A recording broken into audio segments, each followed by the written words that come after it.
Hello friends,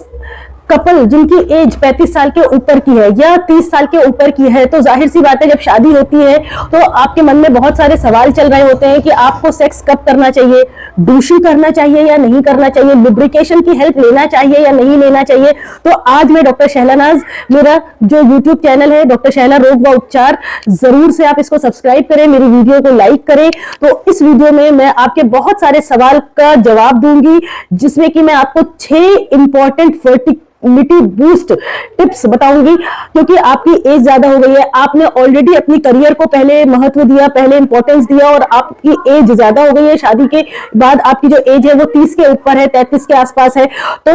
आपको अब शादी चूंकि हो गई है तो आपको जल्द से जल्द प्रेगनेंसी के लिए सोचना चाहिए। अब आपको सबसे पहली बात तो दिमाग में ये बिल्कुल नहीं रखना चाहिए, पहले तो आपने करियर को इंपॉर्टेंस दे दिया, अब अगर आप लाइफ को एंजॉय करने का जो इंपॉर्टेंस दे रहे हो कि नहीं हमें अभी बेबी प्लान नहीं करना है, अभी तो शादी हुई है, अभी हम कैसे प्रेगनेंसी प्लान कर सकते हैं, अभी तो हमें लाइफ एक्सप्लोर करना है, तो ये सारी जो चीजें हैं उसको आप साइड में रखिए। आपको जो सबसे इंपॉर्टेंट चीज है वो है आपको जल्द से जल्द बेबी प्लान करना, प्रेगनेंसी होना आपका, ताकि आप 35 साल के बाद हो या 35 साल के ऊपर की एज हो गई है तो आपको वो कौन सी 6 फर्टिलिटी बूस्टर टिप्स फॉलो करना चाहिए ताकि आप जल्द से जल्द प्रेग्नेंट हो सको। दोस्तों वीडियो को अंत तक देखिएगा, वीडियो पसंद आए तो जरूर से लाइक करिए, मेरे चैनल को आप सब्सक्राइब करिए, अगर आपका कोई सवाल है तो मुझे कमेंट करके पूछिए और इस वीडियो को ज्यादा से ज्यादा शेयर करिए। तो जो सबसे पहली इंपॉर्टेंट चीज है वो आपका ये सवाल है कि भाई सेक्स आपको कब करना चाहिए। तो इस चीज को आप क्लियर कर लो कि आपको सेक्स हर ऑल्टरनेट डे करना चाहिए। इसका रीजन है, तो एवरी ऑल्टरनेट डे अगर आप सेक्स कर रहे हो तो सबसे इंपॉर्टेंट बात, जो मेल का स्पर्म की क्वालिटी है वो अच्छी रहेगी, क्योंकि रुका हुआ जो स्पर्म होता है उसका डीएनए फ्रेगमेंट डिस्टर्ब हो जाता है। लेकिन अगर आप हर ऑल्टरनेट डे सेक्स करोगे तो जाहिर सी बात है फ्रेश स्पर्म होगा तो उसकी क्वालिटी और क्वांटिटी भी अच्छी रहेगी। जो दूसरी इंपॉर्टेंट चीज है हर दूसरे दिन सेक्स करने के लिए, वो ये कि आपको कोई स्ट्रेस नहीं रहता है कि बस जल्द से जल्द प्रेगनेंसी हो जाए, क्योंकि आप फ्रीक्वेंट सेक्स कर रहे हो, आपको नहीं पता आपका ओव्यूलेशन डे क्या है, आपको एक अंदाजा है कि हाँ इस दिन आपका ओव्यूलेशन होगा, तो उससे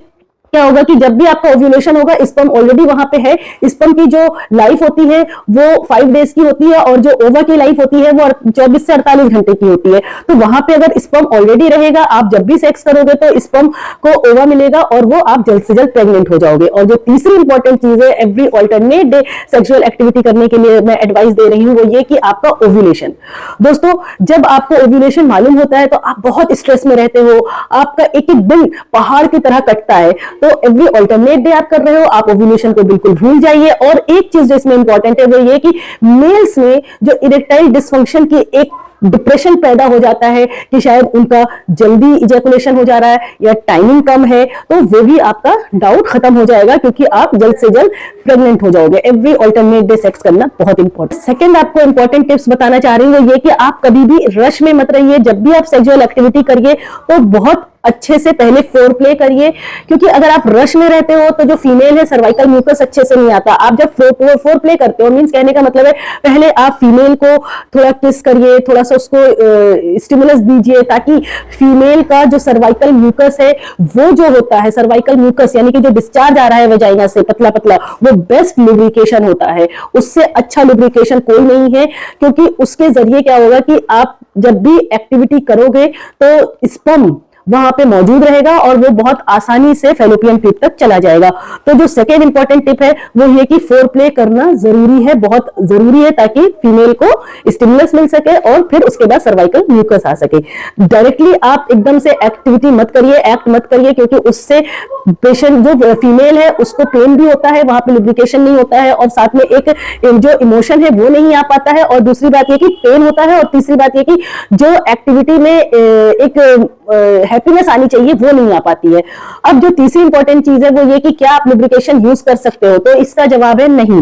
दोस्तों, क्योंकि ज्यादातर जो मार्केट में लुब्रिकेशन मौजूद है, केवाई जेली है या कई तरह के लुब्रिकेशन आते हैं, वो सारे के सारे स्पर्म किलर होते हैं, यानी कि वो हस्बैंड के जो स्पर्म है उनको मार डालते हैं, उनकी क्वालिटी को खराब कर देते हैं, स्पर्म की मोटिलिटी को खराब कर देते हैं, स्पर्म वहीं पे किल हो जाता है, ऊपर ट्यूब तक नहीं जा पाता है ट्रेवल करके। तो बेस्ट है कि सर्वाइकल म्यूकस जो डिस्चार्ज आ रहा है फीमेल को, उसके लिए आपको फोर प्ले करना चाहिए ताकि फीमेल को स्टिमुलस आए और वो एक बेस्ट लुब्रिकेशन की तरह एक्ट करता है। चौथी जो इंपॉर्टेंट टिप है दोस्तों वो है कि आपको douche बिल्कुल नहीं करना चाहिए। हाइजीन मेंटेन रखिए, पर्सनल हाइजीन बहुत ज्यादा जरूरी है। आप एक्ट करने के बाद क्लीन कर लीजिए, बट douche मत करिए क्योंकि उससे भी आपका जो स्पर्म है वो किल हो जाता है। अगर फीमेल पे स्मेल आ रही है तो इसका मतलब वहां पे इन्फेक्शन मौजूद है, तो आप डॉक्टर से मिलिए, उसका ट्रीटमेंट लीजिए, क्योंकि डूशिंग करने से आपका जो वेजाइनल में आपका स्पर्म मौजूद है वो भी किल हो जाता है और स्पर्म आराम से ऊपर ट्रेवल करके नहीं जा पाता है फैलोपियन ट्यूब तक, तो प्रेगनेंसी नहीं हो पाती है। अब जो फिफ्थ इंपॉर्टेंट टिप्स है वो है दोस्तों, स्मोकिंग बिल्कुल बंद कर दीजिए शुरुआत के दिनों में, जंक फूड बिल्कुल बंद कर दीजिए। वेट बहुत ज्यादा है तो वेट को कंट्रोल में लेकर आइए, बहुत ज्यादा मोटे या बहुत ज्यादा पतला होना भी अच्छी बात नहीं है। आप कॉफी बिल्कुल कम कर दीजिए, टी कम कर दीजिए, अल्कोहल बिल्कुल बंद कर दीजिए, और अगर आप बहुत ज्यादा साइकिलिंग या बहुत ज्यादा एक्सर्शन वाला एक्सरसाइज कर रहे हो उसको आप कम कर दो अगर आप जल्द से जल्द प्रेग्नेंट होना चाहते हो। उसके बाद जो सिक्स्थ इंपॉर्टेंट पॉइंट है दोस्तों वो ये है कि जो आपका सेक्सुअल एक्टिविटी का प्रोसेस है उसको एंजॉय करिए। एंजॉय करने से क्या होता है कि आपको स्ट्रेस कम होता है, आप डिप्रेशन में नहीं रहते हो, आपको हर समय दिमाग में एक सोच नहीं बैठी रहती है कि प्रेग्नेंट होना है, प्रेग्नेंट होता है, क्योंकि ये सोच अगर आपकी बनी रहेगी तो आपके बहुत सारे हार्मोन्स रिलेटेड होते हैं,